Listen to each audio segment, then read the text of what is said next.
Hello and welcome to BusyWorksBeats.com. I need you guys to smash that like button as we continue our music theory series right here at BusyWorksBeats.com/premium. Today we're going to focus on Arturia plugins. We're going to make a melody using my favorite Arturia plugins, the Prophet 5, the Mini Moog, the CS80, and the Jupiter 8. So we're going to try to stay below CPU, so you guys will get the project files for free. So firstly, we're going to go to the Prophet 5V. We're going to go to the preset, scroll down to where it says template, and hit default because we are going to start from scratch. I can get deep into the woods about sound design. I don't have time to really go through everything about everything here. But one thing about analog synths that's really dope that I had to discover as to why the sound sounds so cool is the aftertouch. Aftertouch is when you basically press a key and you hold it down. It's something called aftertouch. You don't get that by just clicking in notes. And that's why analog performances are so much more dynamic. So we'll see if we could program that in if I play by hand, but I may not play by hand today. It depends. All right, so here's Prophet 5. So now we kind of set it up to play a single note. Let's make it do something different here. So it's not. Okay, so the first thing I want to do is shape the harmonics. So let's start with the filter area, which is right here. Okay, so now we're shaving off the high frequencies of the sound. Let's turn up the resonance to give it that like 80s type sound. Let's turn up the envelope amount, which tells it to start open and then go to this low point over time. And we need to give that filter envelope a filter in the envelope, so let's give it an attack time. It now sounds more like a brass sound. And let's add a little attack to the amplitude and a little more release, so it has a tail to the sound. And now we're just going to go through and shape the oscillators to get a different tone. So let's try a pulse wave, square wave. And we also need to figure out how to turn on oscillator 2. Here's a mixer here. There we go. Let's see if we can get out of the square wave tone here. Let's just use Sawtooth for now. Actually, we could do both. Okay, cool. And then we could raise the semitone value to add more harmonics here. Nextly, we could mess with the arpeggio, but I don't think I want to mess with that. We have a polymod up here, which is the filter envelope can control the frequency. So this envelope can mess with the tuning of the first frequency. I believe this is for oscillator 1 only. So now we get this really unique tone. I kind of like that tone, even though it's weird. And then we can also have oscillator 2 modulate oscillator 1, which is FM synthesis.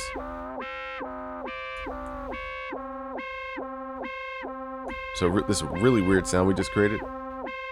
And let's add some unison here to widen it out. Add some detune. A little legato, a little portamento. I don't actually like the sound of unison on this. But now we have a unique sound. Now we can go to the advanced tab, and now we can add, I believe, effects. So on the normal units, they don't come with effects. On the Prophet 6, it does. So here we can add stuff that would not normally be on the actual sound. Okay, so let's try things like delay, reverb. So switch the timing here. Just to widen out the sound. And let's try, what else do we have? Juno chorus, that'd be cool. But let's try, chorus. Even though it's already wide sound. Okay, so now it just has a little dimension to it. I'm not going to mess with anything else. We don't want to mess with the LFO. But now we have a super unique sound. Okay, so now we can go in and program our chords. Now, if the frequency is so out of tune that it messes with everything, I'll just pull back some of that modulation. But it sounds pretty cool. Sounds like a Travis Scott sound. And let's flatten that third. We're just going to do that as a demo, these two chords.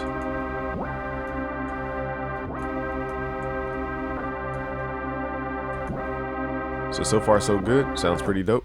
Now we're going to take these bottom notes here, copy this and paste it into the Mini Moog. Now Moog is a monophonic synth, meaning we can play one note at a time. This may be modded to where we can play multiple notes, but the real units play one note at a time. So down here it says mono legato. You could switch this to poly, but that's not how the actual synth is built. But you guys can go around that if you want. Okay, so let's go to the same thing. Let's go to the template, default. Just gonna quickly shape the tone here. So we have a bitey, sawtooth sound. Let's shape it with the filter first. add some filter contour. I'm gonna try a lot of resonance so that the bass cuts through. And let's go to turn on vintage mode, so which handles the pitch mainly. Now let's mess with the oscillators 2 and 3 to try to beef up the sound here. It's kind of hard to tell if it's on or off. Okay, so we're gonna detune oscillator 2 from oscillator 1.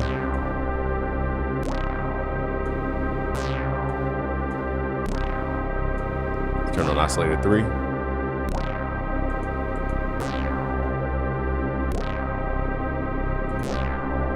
So most people don't realize oscillator 3 needs to be turned on keyboard control. So a key follows, meaning the tuning will match the note you're playing. It won't just be like a low frequency oscillator. Let's pull this back to normal. It's really hard to hear these sounds, so let's turn stuff off. So here's oscillator 3. So I'm detuning it a little bit. Here's oscillator 2.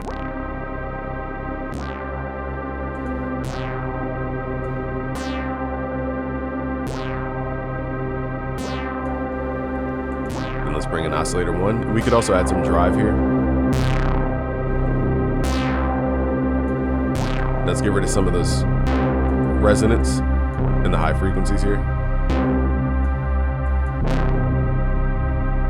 Let's get oscillator 3 in tune. It sounds out of key.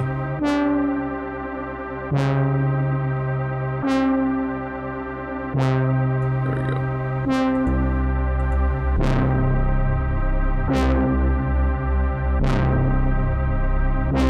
And we can also turn on what's called release mode so that the decay curvature becomes the release tail for more biting sound like that. So we're just gonna let the sound kind of sit underneath. Let's add a little glide.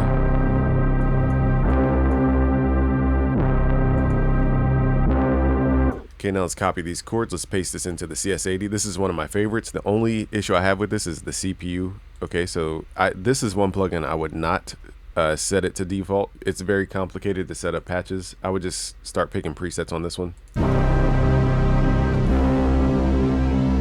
Let's pull this up an octave.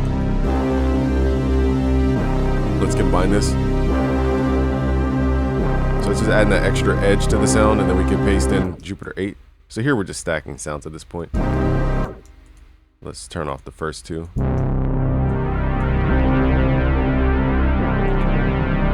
Now Jupiters are known for their like longer sounds. I forget what patch it was on by default. It started with a D. I forgot what it was called. It was one of these like presets.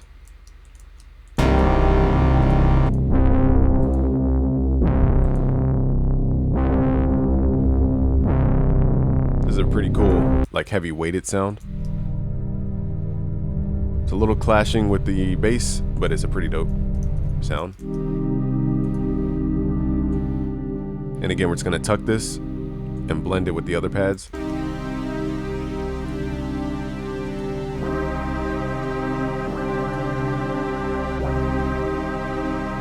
And then let's bring in the contrast layer, the bass.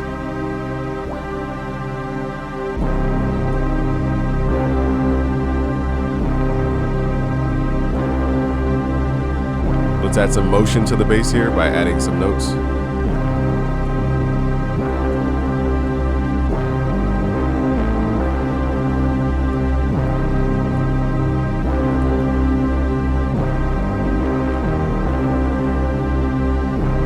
So now we have a nice full sound. Now I think we have a lot of melody, like a lot of sound here. It's very filling. So this, I would normally arrange this differently so they would play individually, not all stacked up like this. But to me, it does give you analog workflow, but I don't think it gives you true analog sound. If I played my Prophet 6, we can get, a couple presets sounding just superb. And it's just something about analog that has more resonance, more depth to it. But this is a cool starting point.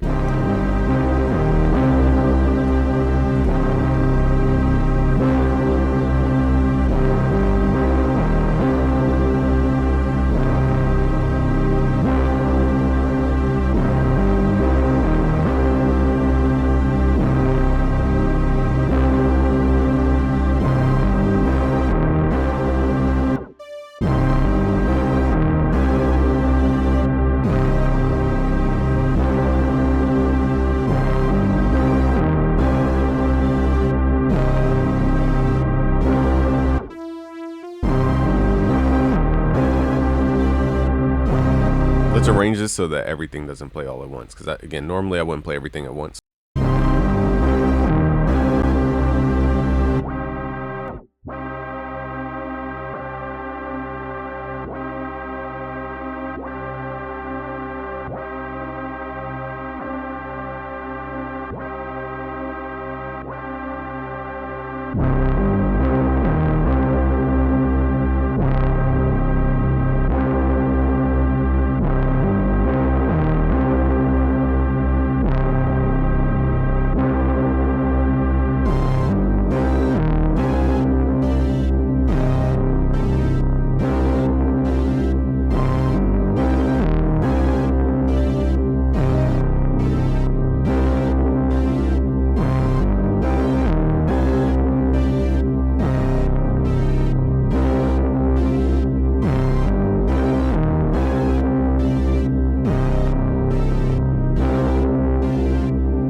Alright, so that's how you guys do it. Those are my favorite Arturia plugins that mimic the real hardware. Thank you guys for watching. If you want to learn more about music production, melody making, sound design, go to busyworksbeats.com/premium. Subscribe if you're new. Like the video. Peace.